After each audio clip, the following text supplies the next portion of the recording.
I had worked with our director, Sean McNamara, on Soul Surfer, and it's a really fun thing to work with somebody twice, assuming you liked them, and I adored working with him.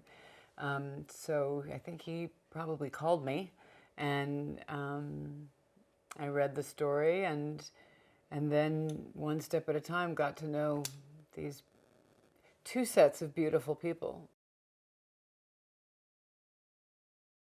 Many of us have had big bad things happen in our lives. We all will eventually.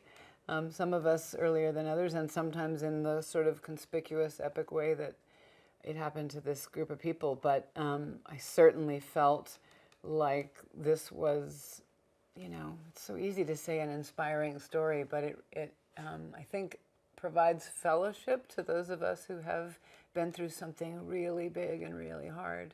And whether it came from Caroline or from Caroline and her mother, or from Caroline and her mother and the group of people around her, there is, when people are kind and good and joyous, there are concentric circles that go out from that affect people you've never even known. Just like when people are jerks, the same thing happens. And so I thought, this is a story about that. And I've had a couple of people in my life who were giving and joyous in the face of hard things, like these people were and are. And I know how it can matter. I know that it can outlast you. I know that, so getting to be part of telling a story about that was the thing that got me excited. The size of the heart, first of all. It's just, you can't be in a room with her for 5 minutes until you just feel the amount of heartfulness pouring out of her. So first that. She loves the game, and I wish she was here because she has a way of describing the way in which volleyball is more a team sport even than other team sports, the way that it's in the geometry of the game that they need. Oh, I know one thing. After every point, they come together. And football does that too, but after every point, they start the point with great job, what do you need? What can I do to help that be? I mean, that's a pretty extraordinary thing. We had one Saturday in-depth talk and rehearsal, and then we were shooting, which is perfect because the part of what you do as an actor doesn't always work out this way, but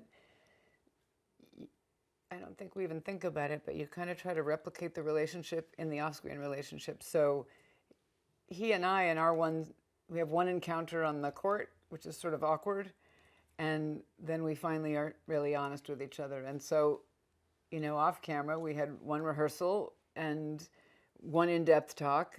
It sort of mirrored what we did.